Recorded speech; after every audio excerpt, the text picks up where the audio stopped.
como danos morais, danos estéticos, danos materiais, enfim, isso já é uma jurisprudência, né? Vai além de um ou dois ou três precedentes. E já tem tanta coisa que é perigoso virar súmula. E aí a gente viu algo que já tinha tanta jurisprudência, que foi, por exemplo, uma matéria que a gente tratou na aula passada. Na aula passada, quando nós estudamos na parte do juizado, a questão da possibilidade das ações contra as sociedades de economia mista federais serem na justiça estadual, é porque tinha tanta jurisprudência, que em algum momento isso acabou se tornando uma súmula, uma única súmula. Então, compete à justiça estadual a julgar ações que envolvam sociedade de economia mista federal. Acaba que vira súmula de tanta jurisprudência. Então, a diferença é essa, que a gente fala de precedente, jurisprudência e súmula, e é bom a gente saber essa diferença até para a gente poder citar nas peças que a gente faz. Aí, enfim, estudamos a competência do juizado especial civil, as matérias, e passamos a estudar aquelas matérias que não podem ir para o juizado especial civil. E aí nós vimos que questões envolvendo alimentos, ações que envolvam o estado e a capacidade das pessoas, porque são ações bem próprias da vara de família, questões falimentares, ou seja, questões envolvendo falência, ações de natureza fiscal. Eu não posso utilizar um juizado que é um juizado bem particular, ele é para particulares. Vocês podem perceber que não se permite pessoas jurídicas de direito público no juizado especial civil. Então, por ser um juizado bem particular, não é cabível as questões discutir ações de natureza fiscal no juizado especial civil. Para quem está anotando, está aí ligada aí nessa parte, é uma parte do juizado que é muito cobrado nas provas. A gente até fala, né? Vocês estão num nono período, um período que já é permitido se fazer o exame de ordem para quem pretende fazer o exame de ordem. Um dia nós teremos o exame de ordem de volta e posso garantir para vocês que dentro da lei 9.099 e de todas as matérias envolvendo juizado, de uma forma geral, o que não cabe é mais cobrado do que o que cabe, tá? Não é possível isso, não é admitida a produção de prova pericial, não é admitida a citação por edital, não cabe questões falimentares, não cabe questões alimentícias, não cabe questões fiscais. O não nos juizados, nos três, ele é muito cobrado em algumas provas, muito cobrado. Mas enfim, e na aula passada nós paramos exatamente na parte desse parágrafo 2º, que trata especificamente de acidentes de trabalho. E aí nós falamos especificamente desses acidentes de trabalho, que acidentes de trabalho não cabem no juizado especial civil. Eu até falei, gente, pode parecer estranho. Por que acidente de trabalho não caberia no juizado especial civil? Porque a competência para acidentes de trabalho é da Justiça do Trabalho. O que isso está fazendo aí na Lei 9.099? E a gente precisa compreender.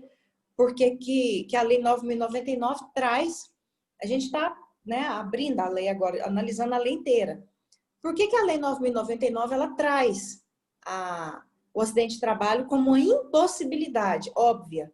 Mas, enfim, a questão é muito simples. O que acontece? Em 2004, prestem bem atenção nesses marcos que eu vou dizer agora.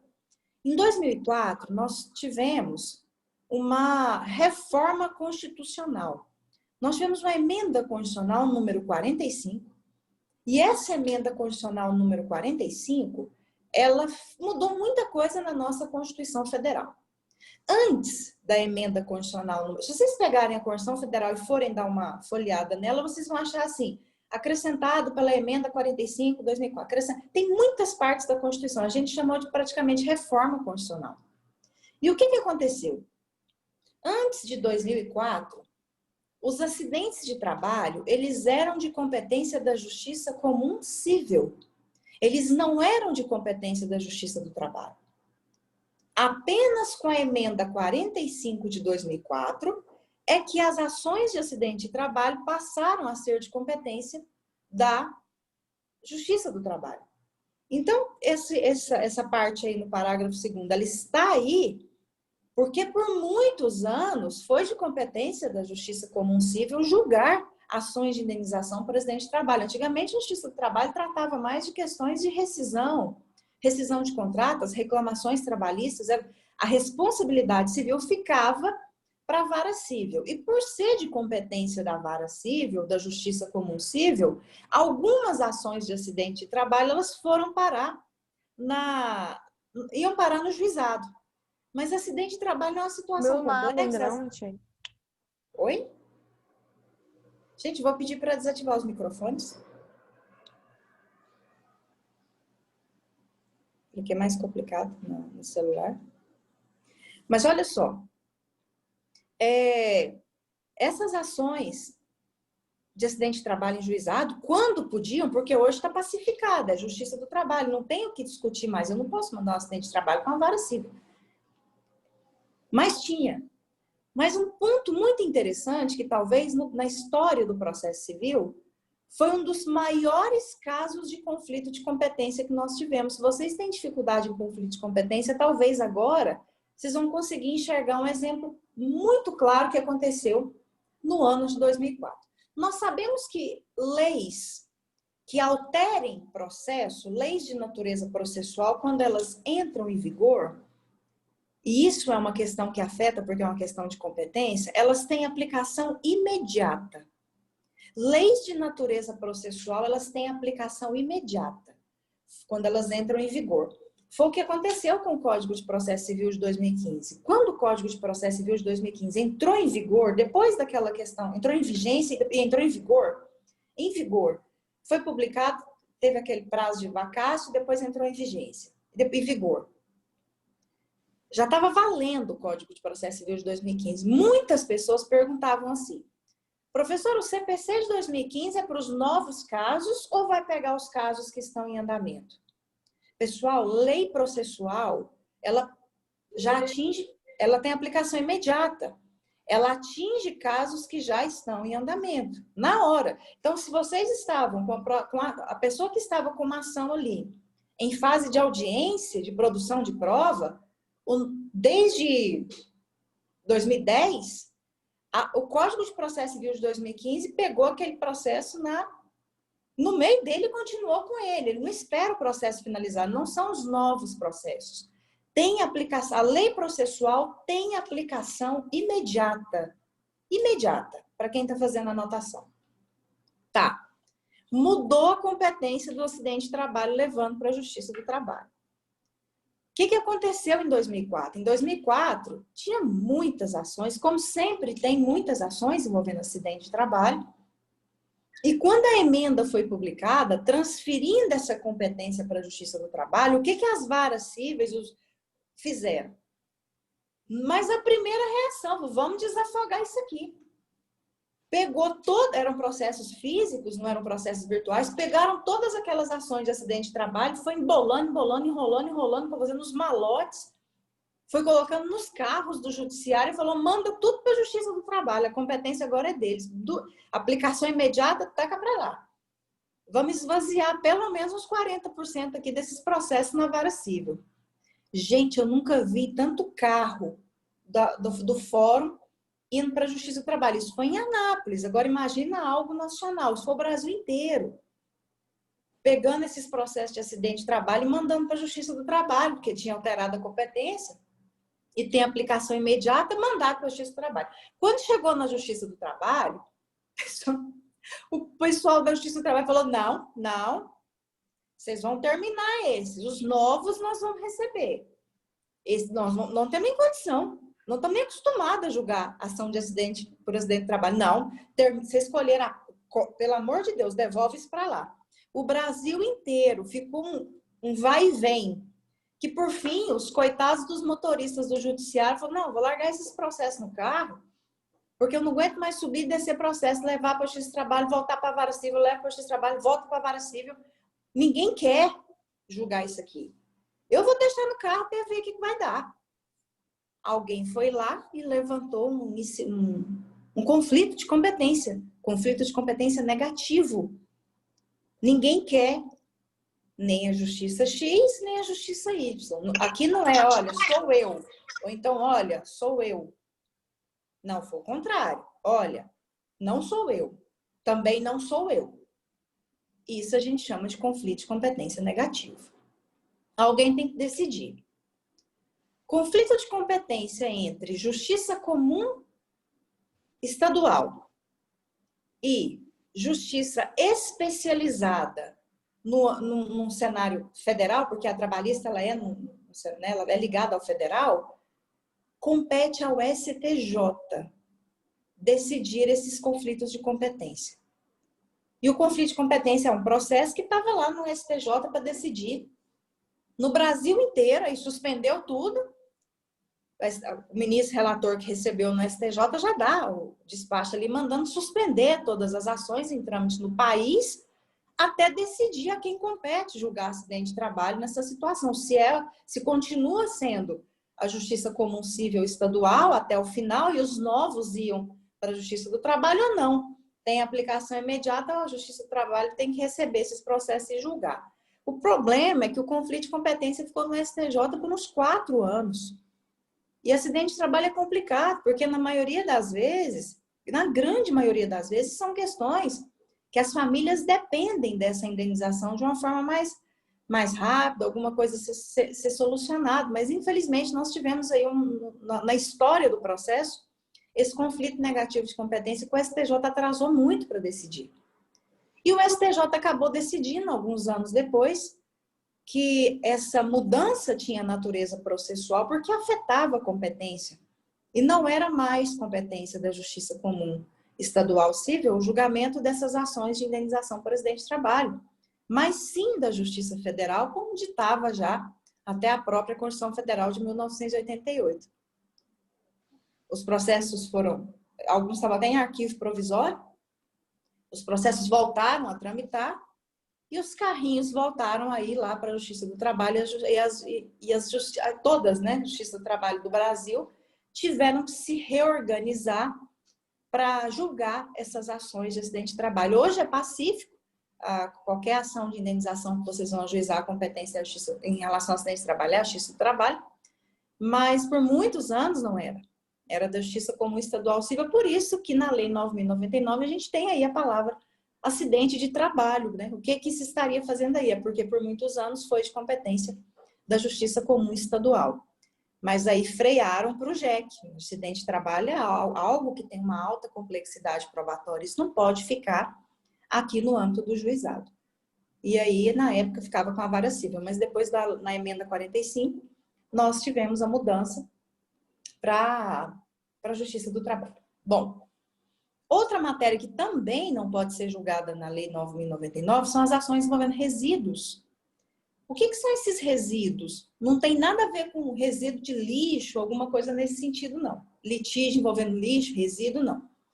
Resíduo é um resto de... A gente sabe que resíduo é resto, né? É o restante de alguma coisa. Na história do país, nós tivemos alguns problemas envolvendo planos econômicos. Então, nós tivemos alguns congelamentos de poupança no passado, alguns planos que congelavam, não faziam as devidas atualizações monetárias. Hoje, se você coloca um dinheiro na poupança, você só coloca o dinheiro na poupança porque você sabe que, de alguma forma, mesmo que pouco, aquilo pode dar algum tipo de rendimento. Existem outros investimentos, mas eu estou citando aqui a poupança. Em alguns momentos da história, alguns valores não eram atualizados na poupança. Então, ficava ali aquele restante para a pessoa receber. Depois que a pessoa até sacava, mas por algum período não houve uma correção, uma atualização monetária em relação a alguns valores. Por exemplo, dentro do próprio Banco do Brasil, quem tinha poupança no período X, no plano X, não teve a devida correção monetária, atualização, né, daquele valor. E aí foi possível depois as pessoas ajuizarem ações para receber esses valores que não foram atualizados. Isso eram valores baixos, porque não era o valor principal, era só o valor que não foi atualizado. Então, muitas ações dessa davam até 40 salários mínimos.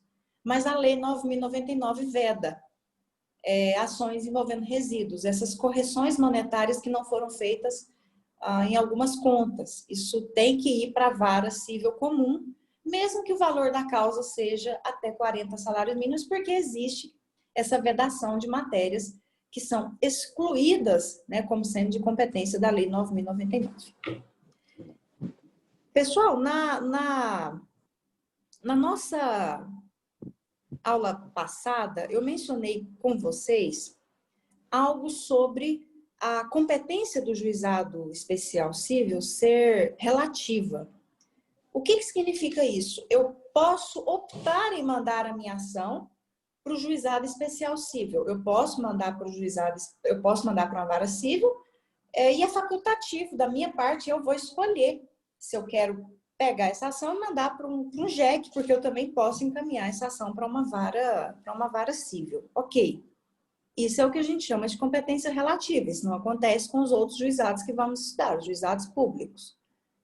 Agora, observem que, mesmo que vocês tenham uma causa que seja superior a 40 salários mínimos, mesmo que tenham uma causa que seja superior a 40 salários mínimos, a partir do momento em que fazem essa opção pelo procedimento da Lei 9.099, ocorre automaticamente, tacitamente, não precisa ser expresso.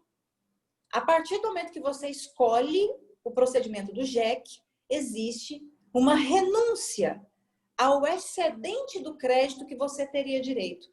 Suponhamos que eu ajuize uma ação contra a Nayara e eu consiga provar que a Nayara me deve 80 mil reais. Eu ajuizo, eu até mostro para o juiz lá que tá lá no juizado essa ação. Só que a partir do momento em que eu optei por esse procedimento do JEC, eu renunciei àquilo que ultrapassaria os 40 salários mínimos. A minha sentença, mesmo que eu prove que eu tenha mais direito que 40 salários mínimos, a minha sentença ela não vai ultrapassar os 40 salários mínimos, a sentença. É claro que atualizações monetárias na fase da execução, na fase do cumprimento de sentença, elas podem acontecer, esse valor pode aumentar, mas em termos de sentença eu não posso receber nada que seja superior a 40 salários mínimos. Então, a partir do momento em que eu escolho o procedimento do JEC, existe sim uma renúncia ao excedente daquele crédito, é uma renúncia tácita. No juizado especial federal, talvez exija-se algum documento renunciando, ou então, na própria petição, algumas pessoas escrevem expressamente que está ciente da renúncia. No JEC não há essa necessidade, ela é tácita. A partir do momento que você opta por esse procedimento, o judiciário já entende que você automaticamente está renunciando a esse excedente de crédito que você teria direito. Em relação... Oi, pode falar. Eu já vi essa situação de abrir mão do excedente na questão previdenciária. O cara entra com ação, aí vem os atrasados, né? Que aí o cara recebe uma única parcela. Isso, no juizado federal, eu já vi esses casos lá. E aí para receber aí passa de 60 salários mínimos. Aí a pessoa abre mão e pega de 60 para trás. Já vi isso acontecer. É isso aí. É exatamente isso aí. Existe uma renúncia. A partir do momento que você escolhe um procedimento mais simplificado, existe essa renúncia. Mesmo que você tenha direito, você pega até os 60, lá em 60. Aqui, no caso, é 40. Em relação ao local, nas ações de juizado, qual que é a comarca correta para a gente poder ajuizar a ação? A gente chama isso de competência territorial. Vai depender da situação. A questão de competência, primeiro você precisa verificar se a competência traz uma regra especial. Se ela não trouxer uma regra especial, a gente vai cair na regra da competência geral. A competência especial geralmente vai tomar aí mais de 90% dos casos envolvendo juizado. Então, acredito que só da gente comentar aqui algumas coisas, vocês vão ver que dificilmente vai cair na regra geral. Regra geral de competência, tanto no processo civil normal, como na Lei 9.099, a competência é o domicílio do réu. Isso não muda. O problema é que tem tanta regra especial que é difícil a gente chegar nessa competência que será do domicílio do réu. Vamos começar aí, vamos lá. grande parte das ações envolvendo o Juizado Especial Cível Estadual são as ações de consumo. As ações tratando das relações de consumo. Inscrição indevida, problemas com telefonia, problemas que a professora está ajuizando em relação ao fornecimento de internet. Até alguns alunos aí, né? Vai lá, professor, vai lá, quero pau na internet. Enfim. Isso é relação de consumo. Se vocês fazem um contrato e a sede da empresa fica em Curitiba, e vocês estão aqui e está tendo um problema envolvendo esse contrato, isso é relação de consumo. Eu vou ajuizar a ação em Curitiba. Toda vez que vocês estão diante de um caso de relação de consumo, a competência é o foro do consumidor, independente de onde está o réu. No juizado não seria diferente. Então, se você está no juizado e ajuizando uma ação envolvendo, tendo como fundamento a relação de consumo, o foro competente é o foro do consumidor. Ele é o foro do consumidor. Então, aqui a gente já exclui muitos locais para ajuizar a ação. Se tem pessoa idosa, pessoas idosas têm competência especial. É o foro do idoso. Se nós estamos diante de um contrato ou de uma obrigação que foi assumida, é no local onde a obrigação deve ser satisfeita. E se existe um contrato, o contrato traz o local onde essa ação deve ser ajuizada. Então, a gente sempre vai ter ali a informação de onde essa ação vai ser ajuizada no juizado. Se eu tenho uma obrigação que foi descumprida, no local onde tem que ser satisfeita essa obrigação, tem que ser cumprida essa obrigação. Se eu tenho algo envolvendo um contrato, o contrato traz o local, que não seja de adesão. Se eu tenho uma relação de consumo, que geralmente as questões de adesão entram aí, os contratos, é o foro do consumidor, onde o autor da ação está. Mas a gente tem também uma ação que também movimenta muito o juizado especial cível, que são as ações de reparação de danos. E existe uma regra de competência que é a mesma que vocês estudaram no processo civil, lá no processo civil 1, se eu não me engano, para as ações de reparações de dano. Existe uma regra especial para as ações de reparação de danos, que são as ações de indenizações. Então, daqui parece que a gente já ventilou quase todas as possibilidades do JEC. Existe a previsão especial, regras de competência especial. E a competência para as ações de indenização, de reparação de danos, para quem está fazendo as anotações, ou vai ver depois, para poder gravar isso aqui, está sendo gravado, tá? Isso aqui está na nuvem, depois eu jogo lá eu vou colocar as duas, tá? O que foi interrompido, o antes e o depois aqui. O domicílio para o foro competente para as ações de reparação de danos vai ser o domicílio do autor da ação, do autor, ou do local do fato. Então, suponhamos que eu estou aqui com a ação contra... Eu e a Heloísa, a gente nós batemos nosso carro. E aí nós tivemos aqui, eu falo que foi a Heloísa fala que foi eu, nada de muito grave, nada de muita complexidade, é possível a gente ir para um juizado especial cível.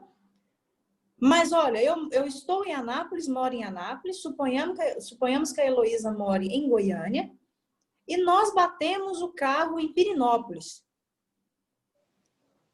Olha só, a autora, uma mora num local, numa cidade, ou a outra pessoa mora em outra cidade, que é Goiânia, mas estávamos em Pirinópolis e batemos nosso carro em Pirinópolis. Suponhamos que é a Heloísa que vai ajuizar a ação contra mim.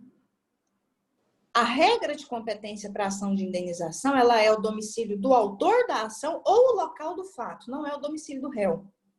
Exatamente, artigo 100. Isso se aplica à Lei 9.099. A Heloísa vai ajuizar a ação dela, de indenização contra mim. Ou em Goiânia, que é o domicílio do autor, ou, se ela quiser, em Pirinópolis, que é o local onde o fato aconteceu. Mas não em Anápolis, porque essa regra não se aplica para ser o domicílio do réu.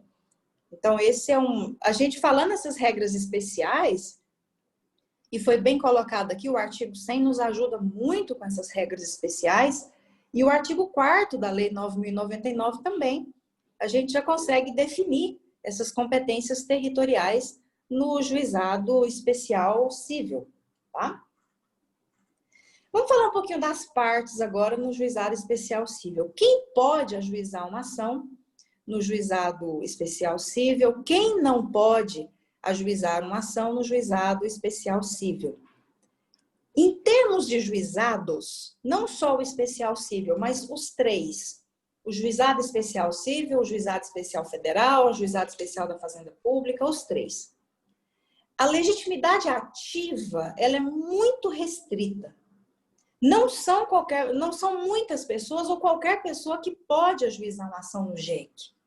Os juizados não foram criados para muitas pessoas poderem utilizar esse juizado para entrar com as suas ações. Existem pessoas específicas que podem ajuizar uma ação no juizado especial cível. No JEC, especificamente, por ser um juizado bem particular, não se permite pessoas de direito público, pessoas públicas no juizado. Em termos de legitimidade ativa, eu tenho pouquíssimas. Apenas pessoas físicas maiores e capazes. Então, a gente já exclui os incapazes. Um menor, mesmo que esteja devidamente representado por sua genitora, ou por seus genitores, ou por seu genitor, um menor, ele não pode ajuizar uma ação no JEC, porque incapazes não podem. Então, primeiro, pessoas físicas maiores e capazes podem ajuizar a ação no JEC. Outras pessoas que podem, empresas, podem, desde que sejam empresas de pequeno porte,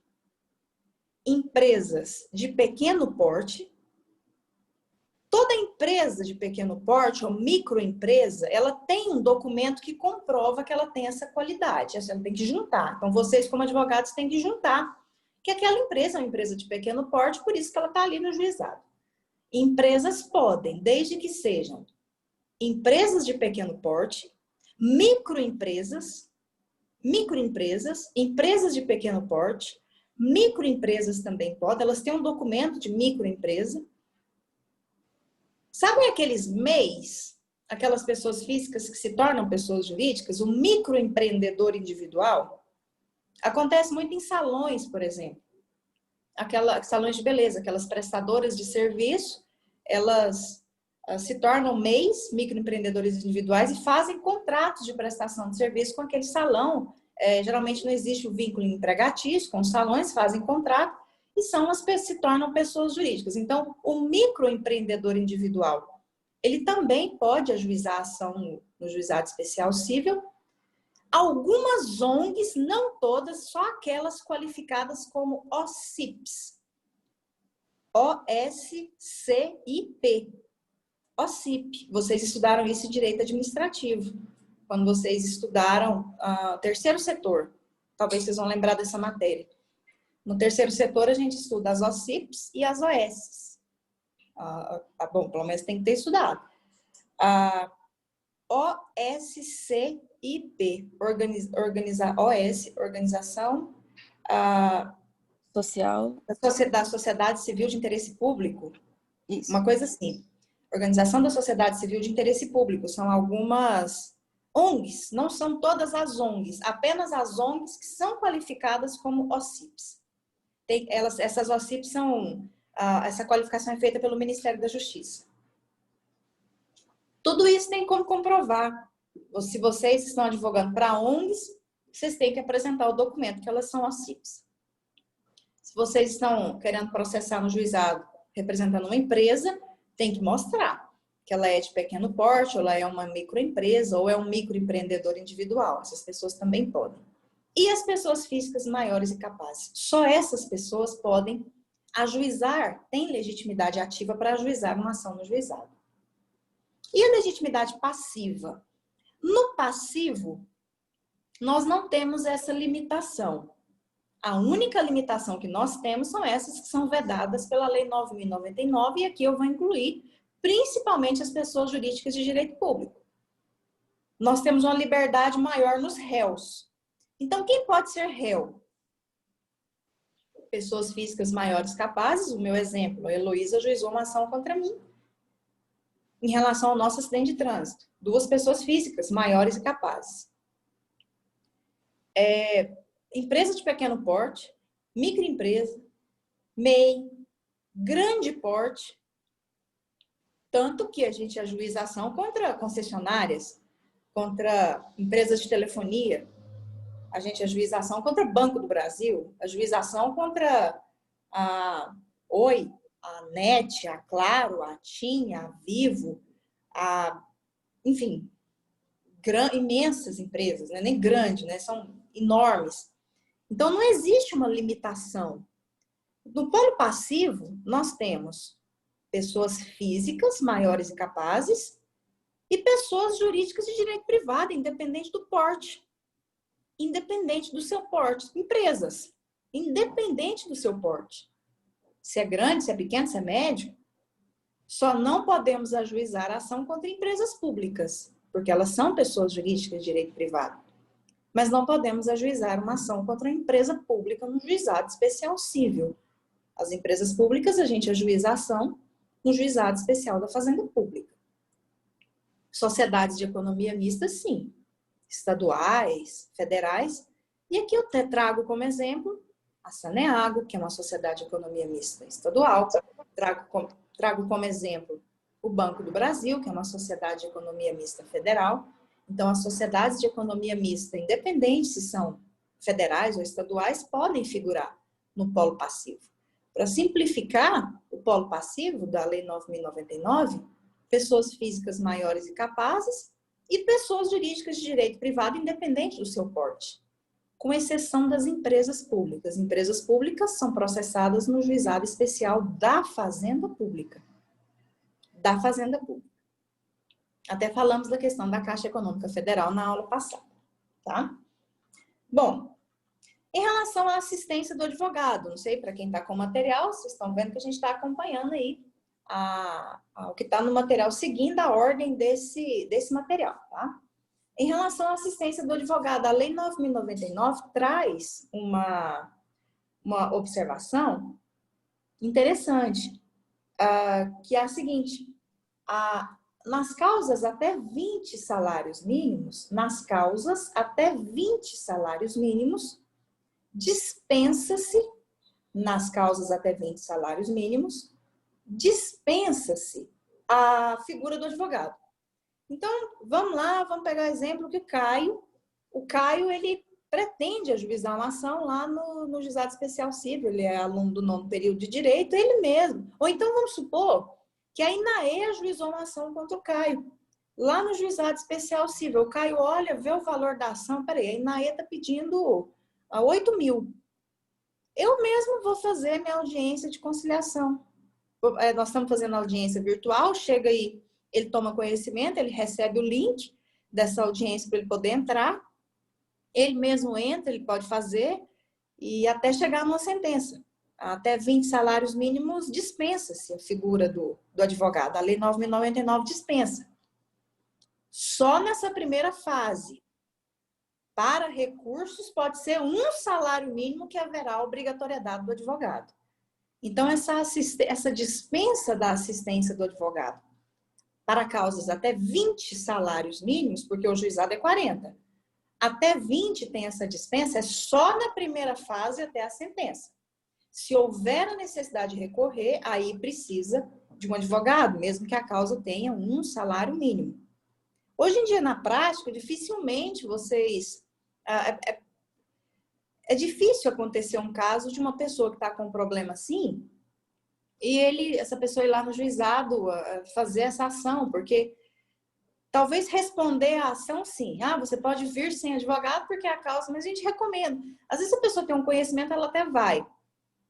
Mas acaba que quando você chega no juizado e fala, eu sei que não precisa de advogado, vocês podem ver que tem uma salinha da OAB ali, que vai ter algum advogado para fazer dar esse suporte ali para a OAB coloca à disposição das pessoas alguns advogados ali para poder atuar na defesa dessas causas, tá? Acaba que tem hoje, é porque é uma lei de 95, mas acaba que tem. Agora, na condição de réus, Até esses dias mesmo, uma colega da área de saúde, da odontóloga, ela me ligou, falou assim, Mariane, meu ex-marido foi processado num negócio que eu nem sei o que ele fez lá. Eu falei, não, até hoje, gente, o tal do ex, ele deixa cada herança para as pessoas, ou da ex, né, tanto faz. Enfim. E aí eu falei, que é isso? Que dívida é essa? Não, eu fui chamada porque na época eu era casada com ele, mas já tá divorciado e tal. E aí marcou uma audiência aqui no WhatsApp e me mandou, entrou em contato comigo, pedindo meu telefone, enfim, para eu poder participar. Eu falei, não, você que sabe, você quer... Não, faz assim, eu vou fazer aqui, é uma audiência para tentar acordo, pode deixar que é pouco, é menos que... Parece que é menos que 20, ela entrou em contato no juizado e informou para ela. Ela falou, não, fica tranquila. Se eu ver que o negócio está apertando, eu te constituo na hora, no ato ali, falo para suspender a audiência, que eu vou pedir para o advogado entrar.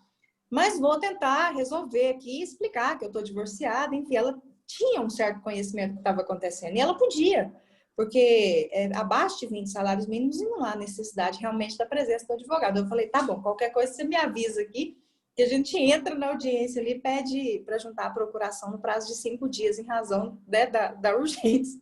Mas, enfim, é possível que se faça, assim, até 20 salários mínimos. Isso acontece, mas quando a pessoa é réu. Quando a pessoa, autor, se dirige ao juizado, não na pandemia, que está muito complicado, né? Está fechado lá para essas situações. Mas, em regra, tem ali uma salinha da OAB que dá um suporte para essas pessoas que chegam lá, tá? Gente, em relação às intervenções de terceiros no juizado, vamos falar desse tópico agora, seguindo aqui o nosso material. Intervenção de terceiros sempre foi algo que foi vedado. Era vedada a intervenção de terceiros no juizado. Tanto que um artigo 10 da Lei 9.099 prevê: não será admitida a intervenção de terceiros no juizado especial cível. É um procedimento que foi feito para ser mais rápido, mais simples, mais informal. Então, esses incidentes não são cabíveis. Esses incidentes acabam atrasando o processo. Então, nós temos um artigo 10 que veda as intervenções de terceiro no juizado especial cível. Nós só temos um problema, algo que aconteceu em 2015. O que aconteceu em 2015? Em 2015, surgiu uma nova intervenção de terceiros. Não que ela seja nova, ela sempre existiu, mas ela se tornou uma intervenção de terceiros em 2015. Eu estou me referindo à desconsideração da personalidade jurídica, e vocês já estudaram isso no direito civil.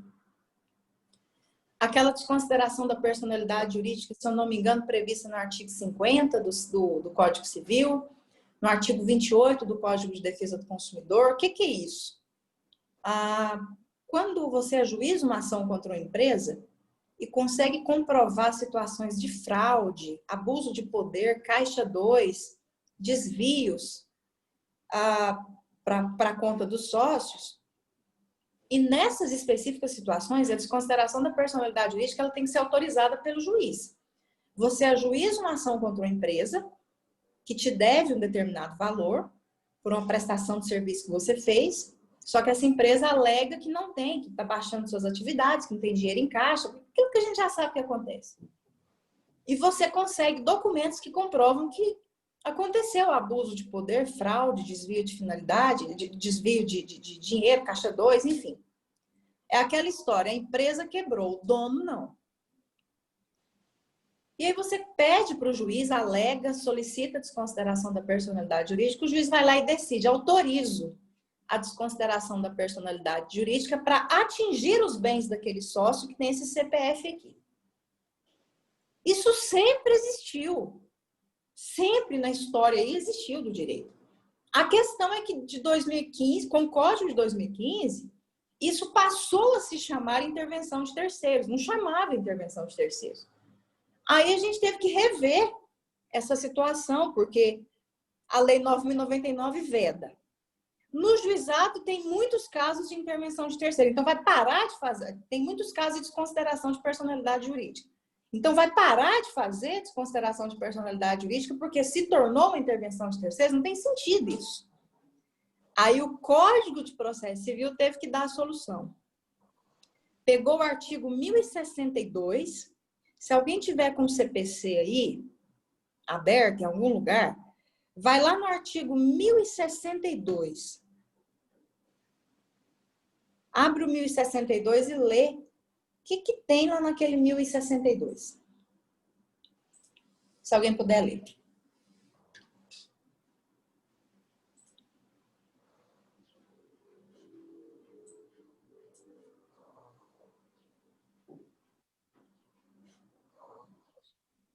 Alguém achou? Artigo 1062.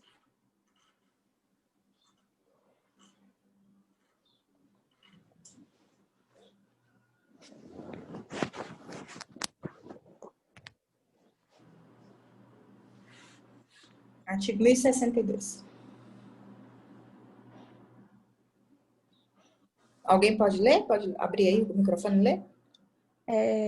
O incidente de desconsideração da personalidade jurídica aplica-se ao processo de competência dos juizados especiais. Gravem esse artigo. O incidente de desconsideração da personalidade jurídica, mesmo sendo uma intervenção de terceiros, se aplica ao procedimento dos juizados especiais cíveis. Ele se aplica, continua se aplicando. Então, a gente agora tem uma nova regra. Em regra, não cabe intervenção de terceiros no juizado, com exceção do incidente de desconsideração da personalidade jurídica.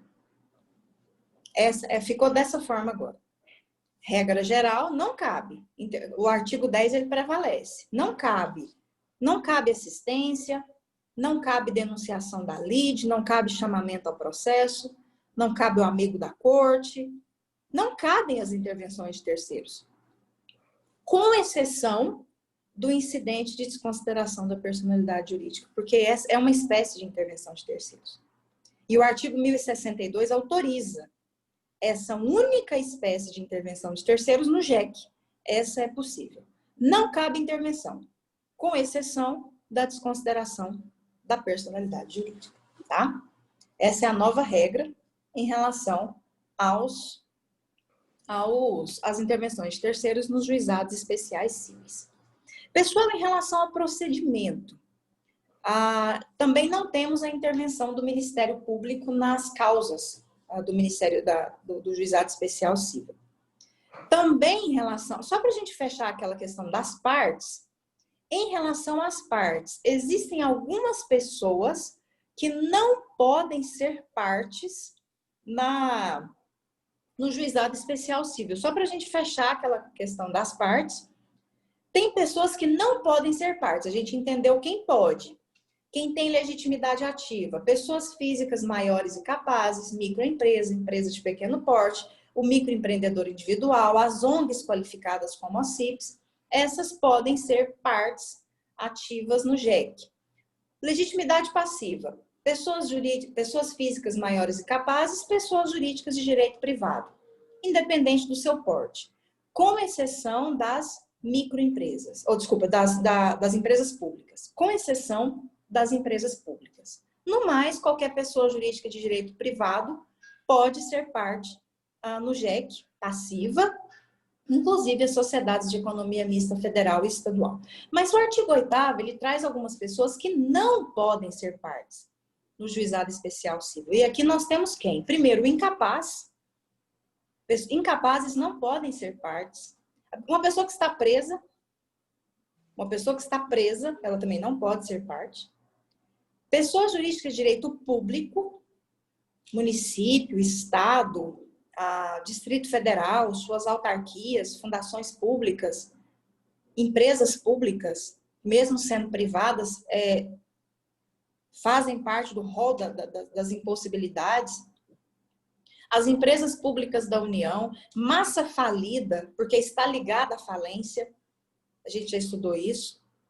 A Lei 9.099 traz a figura do insolvente civil, mas esqueçam porque não existe mais essa figura do insolvente civil. Insolvente civil é a pessoa falida, tá? Pessoa física falida. No direito a gente não fala assim, eu quebrei, não. Eu sou insolvente, não tem dinheiro para nada. Eu sou insolvente civil. Insolvente civil aqui não tem condição mesmo, sou um insolvente civil. Não tenho condição de arcar com mais nada aqui como pessoa física. Somente pessoas físicas capazes serão admitidas à procuração perante o juizado especial, tá? E aquelas que a gente conversou. Agora vamos aqui para o procedimento um pouco. Vocês estão com um caso de juizado. Vamos pegar um caso de juizado aqui. Um caso de juizado é um caso em que uma pessoa tem está sendo cobrada por uma dívida que não é dela. Vou pegar o caso mais comum de juizado.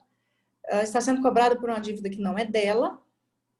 Ou ela pagou uma dívida que já está paga e ela está com o nome inscrito no SPC e Serasa em razão dessa dívida paga. Vocês têm todos os comprovantes de pagamento dessa dívida, têm todos os documentos e o comprovante de que o nome dessa pessoa está inscrito no SPC ou no Serasa. Então, vocês querem aí ajuizar uma ação para declarar a inexistência desse débito no valor de R$15 mil, que é o que está sendo cobrado dessa pessoa.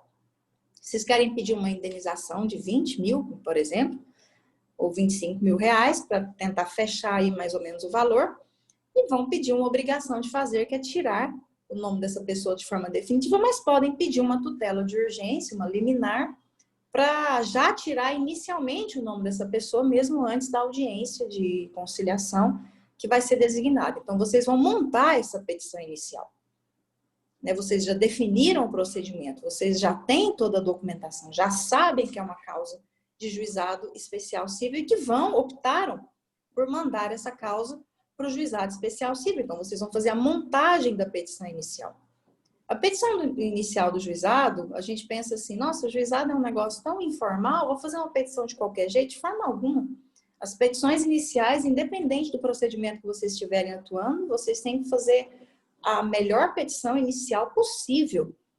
Eu não estou dizendo em número de páginas, não entendam dessa forma, até pelo contrário, a objetividade dentro do direito é o que nós mais estamos precisando.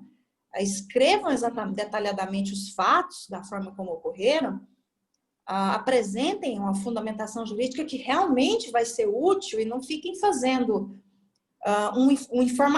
tem petições, gente, que a gente não sabe se é informativo de jurisprudência ou se é uma peça, porque coloca 40 jurisprudências para falar que é possível acumular dano material com dano moral. Fica um negócio que ninguém lê. Então, uma petição inicial ela tem que ser útil.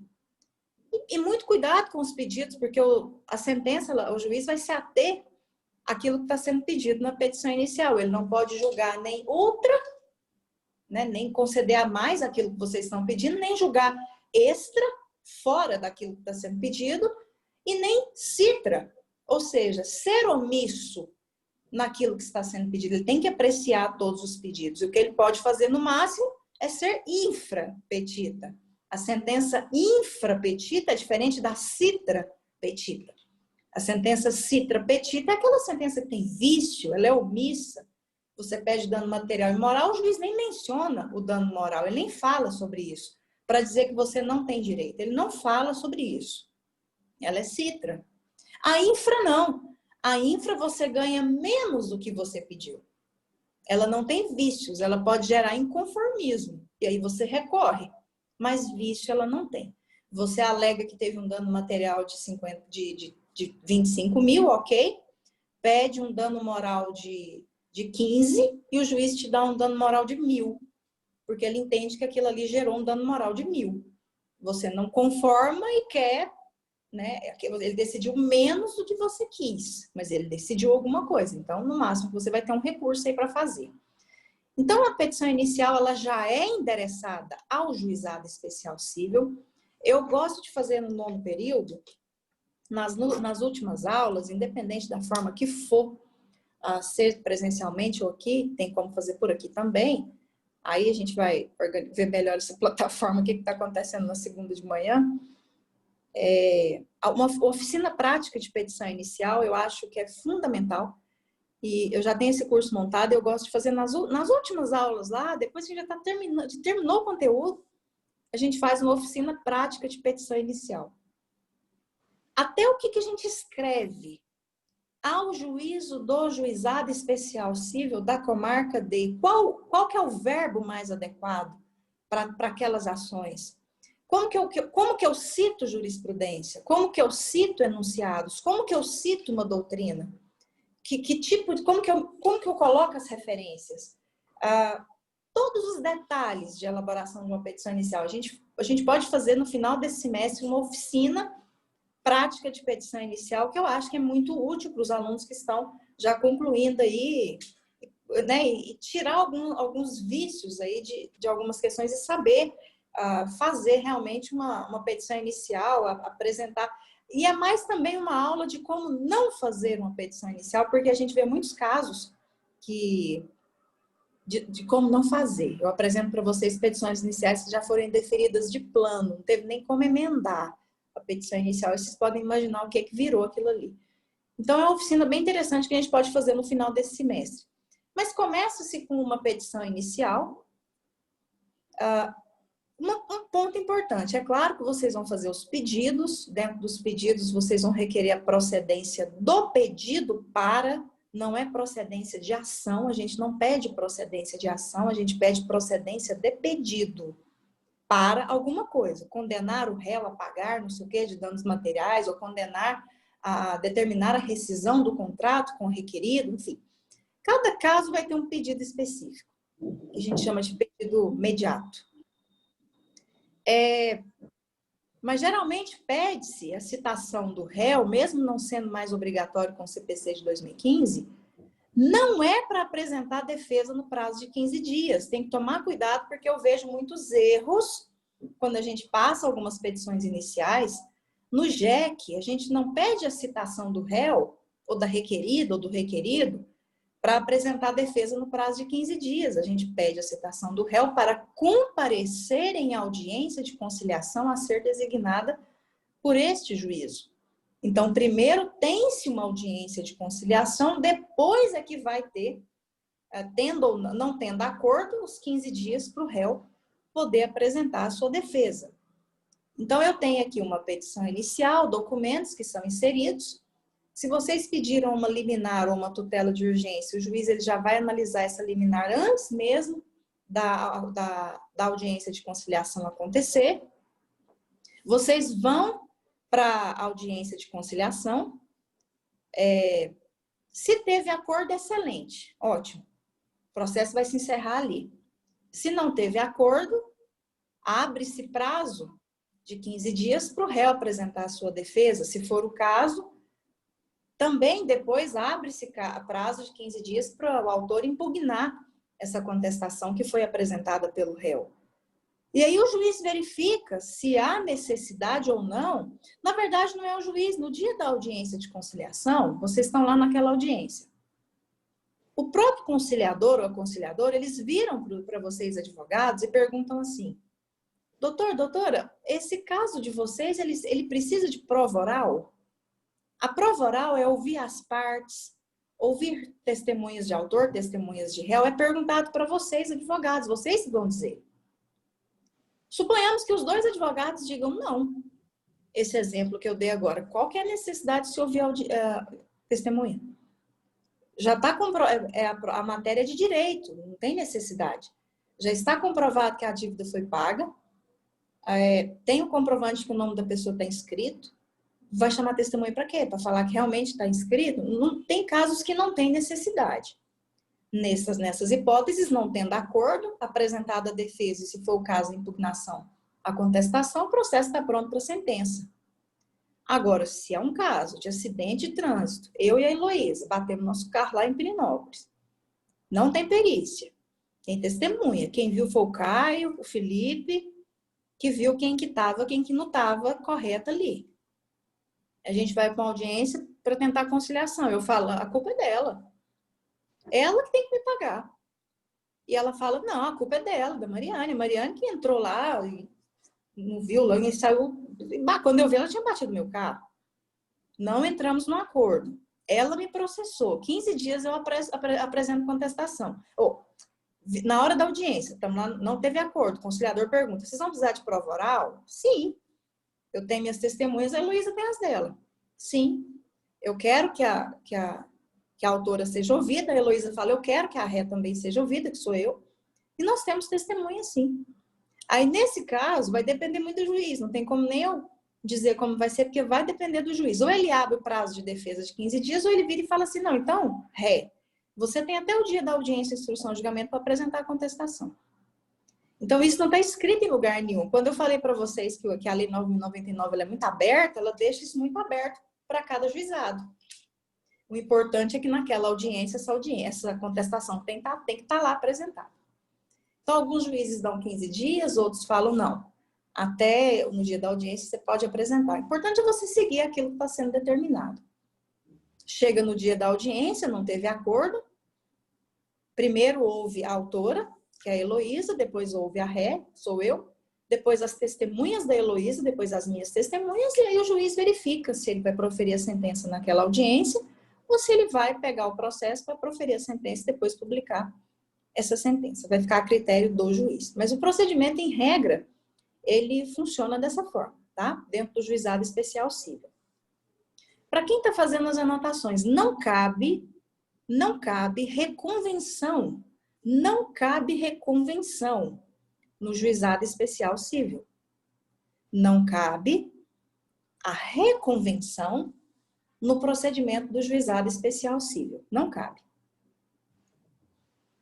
Tá, então suponhamos que a Heloísa ajuizou a ação de indenização contra mim e ela está alegando que eu causei um dano no carro dela de 10 mil reais, o conserto do carro dela. Só que eu vou fazer a minha defesa e vou falar que a culpa não foi minha, que a culpa foi dela. E que eu vou provar pelas testemunhas que a culpa foi dela. E no meu veículo, eu tive danos de 8 mil reais. Se eu como ré, quero receber esses 8 mil reais por não caber reconvenção, eu vou ter que ajuizar uma outra ação contra a Heloísa para receber esses 8 mil, se já existe uma dela contra mim? E a gente poderia resolver isso na própria ação, eu não preciso ajuizar uma nova ação. Eu vou utilizar a mesma ação, só que não por meio de reconvenção, porque não cabe a reconvenção no JEC. Mas é permitido um outro instituto que se chama pedido contraposto. É admitido o pedido contraposto do réu contra a autora, contra o autor, no próprio processo. Onde que aparece esse pedido contraposto? Dentro da minha contestação.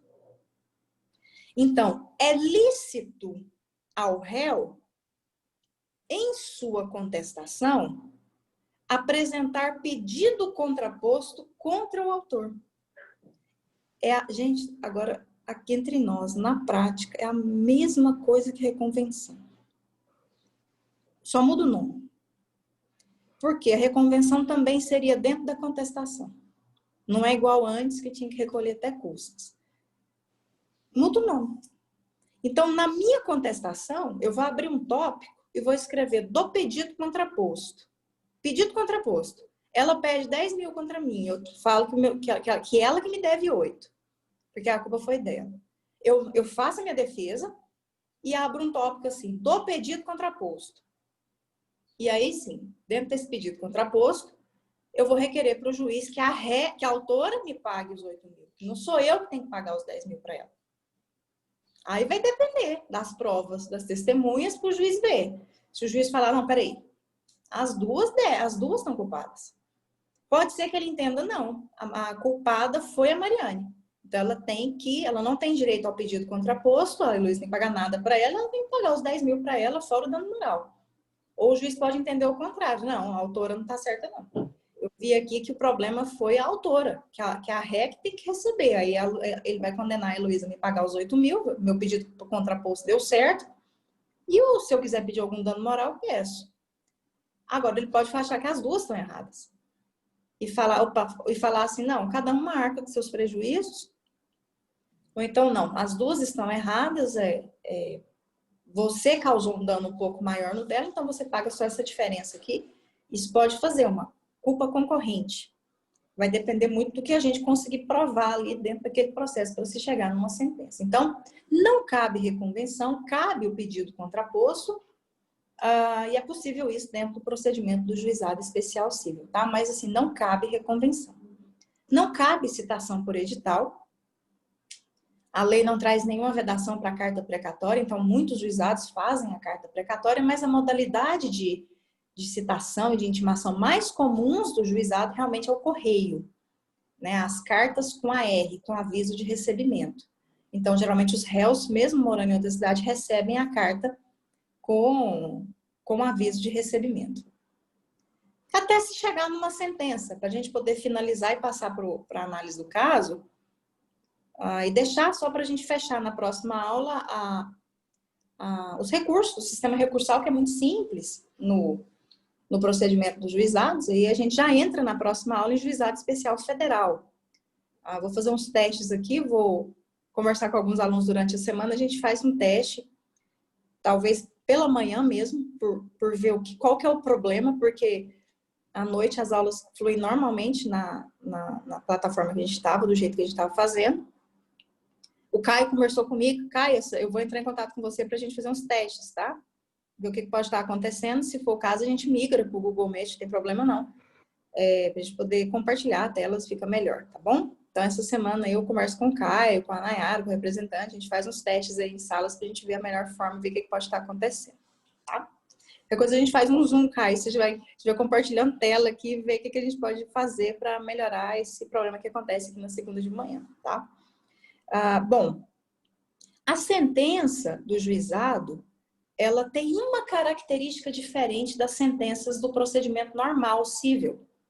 Quando vocês estudaram a sentença no processo civil, vocês estudaram que sentença tem 3 elementos.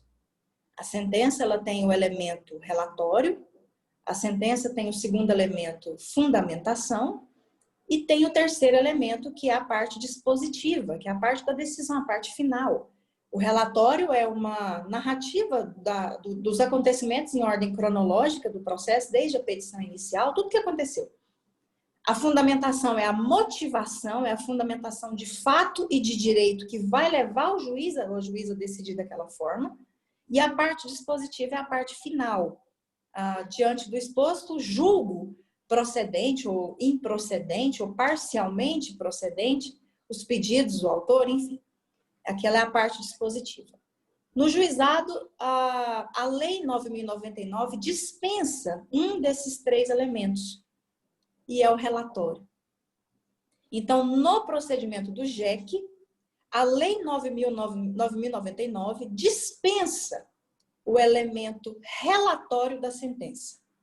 As sentenças do juizado, em regra, elas não têm relatório, a não ser que o juiz queira fazer. Mas, geralmente, ela começa assim: dispensado o relatório por força da Lei 9.099, passo a fundamentação. Então, é uma sentença que já é mais curta.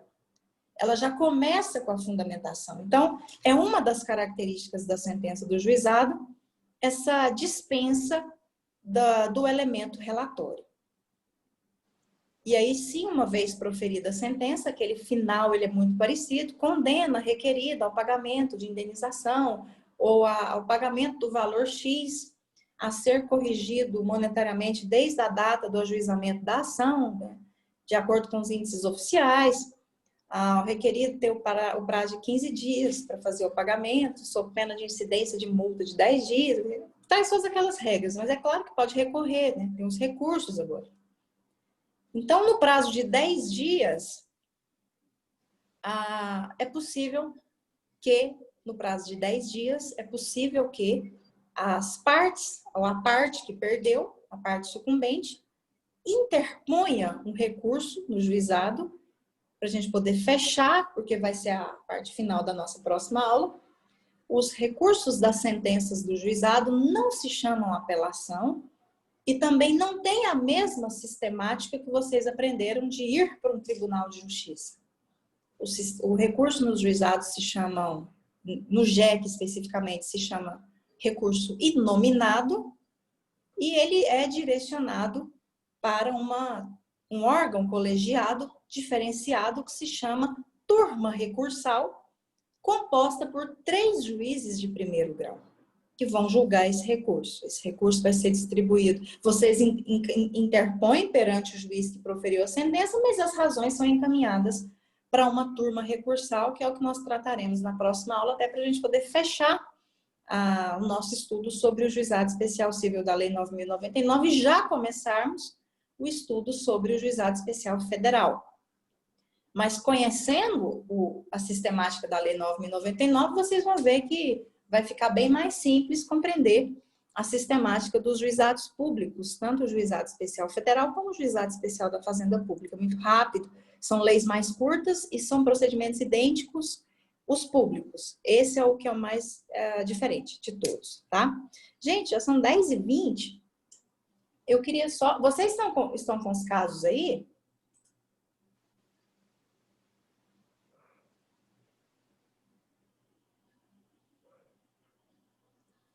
Vocês conseguiram abrir os casos? Sim. Tá lá no AVA. Quem não conseguiu, vai lá no AVA, em atividade pré-síncrona. E vocês vão abrir um estudo de caso lá. A gente só vai fazer agora o caso 2, tá? A gente vai fazer o caso 3 na próxima aula. Ou o caso 1 na próxima aula. Vamos para o caso 2, porque eu deixei essa parte da matéria para a gente analisar na prática, para a gente poder entender o que é essa prova técnica pelo estudo de caso, que vai ficar mais fácil. Olha esse caso 2 aqui. Indeferido um pedido de produção de prova técnica, vocês estão com a ação no juizado e fizeram um pedido para o juiz de prova técnica. Em uma ação de indenização por danos materiais causada por um acidente de trânsito que tramite perante o Juizado Especial Civil, a parte que se julgar prejudicada poderá interpor recurso de agravo de instrumento dirigido à turma recursal. Vocês fizeram um pedido para o juiz, uma ação de indenização. A gente já usou o nosso exemplo aqui, meu e da Heloísa.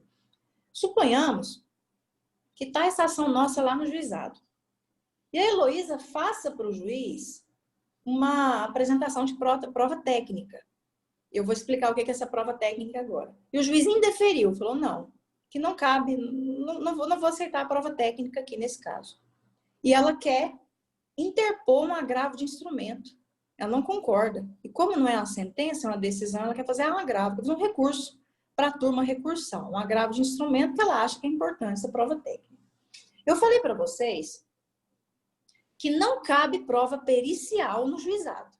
Eu falei, na verdade, a lei traz isso, a lei 9.099. Mas a gente conversou que não cabe perícia no juizado. Não cabe perícia, mas cabe a prova técnica. A prova técnica é permitida no juizado. O que é a prova técnica? A prova técnica é quando um profissional técnico elabora um relatório ou um laudo explicando os danos e dizendo o valor desses danos é tanto. A Heloísa ajuiza uma ação pelo acidente de trânsito e ela quer descrever os danos que eu causei no veículo dela.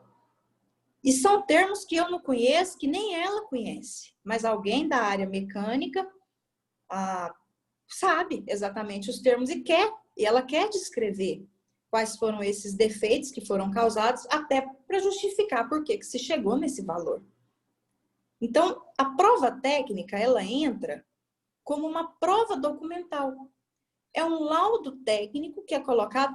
Você quer um outro exemplo? Um outro exemplo seria, em razão do nosso acidente de trânsito, eu não consigo mais dirigir, eu tomei trauma. E até quero pedir indenização por danos morais por esse trauma psicológico que eu tive. Como não cabe perícia, porque o juiz iria nomear numa prova pericial alguém da área da psicologia para fazer uma perícia, para saber que grau que está esse trauma, enfim. Eu posso perfeitamente pedir para um psicólogo fazer um laudo dizendo que após um acompanhamento de tantas semanas, observou a presença de transtornos de pânico, ansiedade, enfim, uma explicação técnica em um documento. Isso a prova técnica é uma prova documental. Ela entra como uma prova documental. Não se nomeia alguém no meio do processo para isso. É um documento técnico. A prova técnica ela é permitida. Esclarecimentos técnicos são permitidos num documento. O que não pode é nomear perito para fazer isso no juizado. Mas eu posso apresentar laudos técnicos com informações técnicas. Oi, pode falar.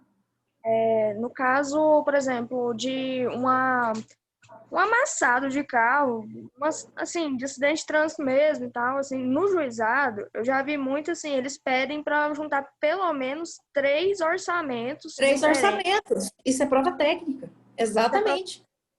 Isso é Excelente. considerado prova técnica. Por quê? Porque são documentos que são feitos por pessoas da área que vão explicar melhor ali tecnicamente quais foram os danos, o que precisa ser reparado e que valor, como que se chegou naquele valor. Observe que a pessoa não foi nomeada para avaliar o veículo, não é perícia, é a apresentação de documentos técnicos, isso é prova técnica, isso é permitido no juizado. Então, entendam a diferença entre prova técnica e perícia. Essa é a diferença. A perícia, vocês já estudaram, ela é uma nomeação de um perito que acontece no meio de um processo para esclarecer questões técnicas. Não existe essa nomeação, isso é vedado. Agora, a prova técnica é um documento em que um técnico da área que você quer, ele coloca informações técnicas para esclarecer algumas questões no processo. Isso entra como prova documental. Então, a prova técnica é permitida no juizado. Esta é. Perícia, não. Prova técnica, sim. Ok. Feito o estudo da prova técnica, e a Lei 9.099 prevê a possibilidade da prova técnica. Depois vocês dão uma olhada na lei que vocês vão encontrar. Então, feitas essas considerações sobre a prova técnica, suponhamos que ela tenha feito esse pedido nessa questão do acidente de trânsito. Um laudo de alguém ali para apresentar, descrevendo melhor os danos. Alguém da área mecânica descrevendo melhor os danos que vão justificar essa indenização dela. E aí suponhamos que o juiz indeferiu. A Heloísa, inconformada com a decisão, ela quer uma mudança aí nessa decisão. Mudanças a gente busca por recurso. Mas aqui a gente vai cair em outro problema do juizado especial civil para quem está anotando. Não cabe agravo de instrumento de decisões interlocutórias no juizado. No JEC, não existe o agravo de instrumento. Não cabe agravo de instrumento no JEC. Então, daquelas decisões interlocutórias não cabe recurso, elas são irrecorríveis. Por isso que o procedimento ele é mais rápido. Não cabe. Das decisões interlocutórias não cabe nenhum recurso. Mas o que eu faço? Eu preciso. O processo vai seguir normalmente. E lá nas sentenças, se você entender que foi prejudicado, você vai ter que levantar isso no recurso inominado, na sentença. Porque no juizado, se você escolheu essa via, os advogados já vão cientes do que não cabe. Então, você vai para um juizado ciente que não cabe perícia, que não cabe intervenção de terceiros, com exceção da desconsideração da personalidade jurídica, que não cabe agravo de instrumento de decisões interlocutórias, que não cabe assistência, que é uma intervenção de terceiros, que não cabe, que incapazes não podem. O não no juizado ele é muito forte. Até porque, para a gente ter um procedimento, a lógica do processo civil é essa: quanto mais incidentes você tem, mais demorado vai ser o processo. Quanto menos incidentes você tem, mais rápido vai ser esse processo. Então, a gente tem muito não. Não cabe citação por edital, se você não sabe cadê o réu, então vai ter que ir para a vara civil, porque como é que você vai pedir citação por edital num lugar que não cabe? Então, a gente tem que ter essa ciência dos nãos, do que não é permitido. E nesse estudo de caso, a gente compreendeu o que é a prova técnica, que ela é permitida, a diferença dela para uma perícia, e que não cabe agravo de instrumento das decisões do juizado especial civil. No máximo aí que vai conseguir fazer é tentar discutir, ou pedir desistência do processo e tentar ir com a vara civil, ou discutir esse em grau de recurso depois da sentença. É o que sobra para fazer dentro do procedimento do juizado. Gente, alguma dúvida? Não. Ok? A gente passou um pouquinho do tempo, tá? Fizemos 2 horas de aula, mas foi em razão mesmo daquelas falhas que a gente teve lá no começo. Como eu falei para vocês, durante a semana, Caio, eu entro em contato aqui, eu já tenho seu WhatsApp, a gente vai fazer uns testes aqui, ver o que pode ser feito. Se for o caso da gente migrar para o Google Meet, sem problemas, a gente vai para lá, desde que a gente tenha rendimento. O importante é vocês pegarem o conteúdo, a gente fazer análise de caso, de uma forma de melhor qualidade possível. Se dessa forma for pelo Google Meet, vai ser pelo Google Meet, tá bom? Alguma dúvida? Eu tenho uma sobre lá do início que a senhora falou assim sobre o advogado no juizado especial. Tem alguma coisa que prevê ele ter o advogado fornecido pela OAB, pago pela OAB? Não, a OAB trouxe uma solução para essa dispensa, porque viu que algumas pessoas estavam saindo prejudicadas por não estarem acompanhadas. Mas, se você quiser saber o fundamento dessa dispensa, você pode olhar o artigo 9º da Lei 9.099, que fala que nas causas até 20 salários mínimos, as partes comparecerão pessoalmente, podendo ser assistidas por advogados nas de valor superior. A assistência é obrigatória, né? Até na instância superior. Então, a dispensa do advogado ela é prevista no artigo 9º. Essa questão da OAB agir nisso aí é pela própria ordem, tá? É uma iniciativa dela por perceber ali algumas pessoas se sentindo prejudicadas, de próprio diálogo entre o judiciário e a OAB, pensando, não, entrar em contato com a OAB, olha, é possível disponibilizar alguns advogados para ficar ali no regime de plantão, enfim. E aí, mediante as instituições dialogam muito, né, para se garantir o acesso. Então, o judiciário vendo aquilo ali, não, vamos conversar com a OAB para ver se a gente organiza isso aqui dentro e tal, enfim. O diálogo é muito bom com o judiciário. Então, é isso, ok? Mas a dispensa é o artigo 9º, Caio. Obrigado. Bom, obrigada. Outra coisa. Preso durante... anotei aqui, mas é outra coisa. Sobre o preso no processo no juizado especial, eu já presenciei um caso uma vez que acho que na audiência de instrução, uma das partes não compareceram porque ela tinha sido presa um dia anterior. Acho que, salvo engano, por causa de violência doméstica. Só que nesse caso, eu não lembro o que aconteceu, mas eu ouvi boatos assim que o processo iria ser arquivado. Isso. Arquivado, é isso. Por 2 motivos. Primeiro, porque presos não podem ser partes, mesmo que no meio do processo. E segundo, ele não compareceu. Ele era autor? Não, é isso que eu não lembro. Mas a minha dúvida é justamente sobre isso, porque tipo, era só no início do processo que ele não podia ser parte, ou se acontecesse, se ele fosse preso durante ou durante o processo? Em qualquer momento processual. Mas não existe nenhum caso assim de exceção que pode aguardar? Sabe que é o problema? Você tem vários problemas no juizado, os atos são personalíssimos. Por exemplo, vamos supor que você mora lá em São Paulo e tem uma ação sua aqui, e você mudou para São Paulo, e você deixa uma procuração para um amigo seu irmão ou parente, um pai, mãe, enfim, para te representar numa audiência. Se você for autor, o processo vai ser arquivado, porque os atos são personalíssimos. Não existe a figura do procurador, só o advogado e você. Né? O seu procurador, no caso, é o advogado e você, mas a sua presença é obrigatória no juizado. Isso os atos são personalíssimos, tá? Então, tem várias situações aqui que desfavorecem essa pessoa. Presos não podem ser partes, os atos são personalíssimos. No juizado, dificilmente a gente suspende um processo, geralmente ele é extinto. Então, muitos fatores, pela celeridade, então muitos fatores aí, né, acabaram contribuindo para que isso acontecesse, em relação a essa pessoa que foi presa. Ok? Ok, obrigado. Nada. Gente, mais alguma dúvida? Não? Tá bom. Olha, excelente semana para vocês. Muito obrigada. Peço mais uma vez desculpas aí A gente vai tentar mesmo descobrir. Achei que estava tudo ok. Trocou molde, roteador. Pra vocês imaginarem aqui, parece um campo de informação, um TI, departamento de TI aqui nessa sala. A gente vai ver o que está acontecendo, porque só na segunda de manhã que tem acontecido isso. Não sei mesmo o que pode estar acontecendo. Mas a gente vai resolver isso, tá? Durante a semana eu vou organizar aí o Caio conversando comigo, eu já lacei ele, já intimei ele para me ajudar a ver o que pode estar acontecendo aqui pela manhã. Ele conversou aqui comigo no WhatsApp, deu algumas sugestões e eu encaminho para vocês o link, seja Zoom, Google Meet, vocês vão receber o link e material será postado no AVA normalmente, ok? Muito obrigada, boa semana para vocês, qualquer dúvida falem comigo, tá bom? Abraço!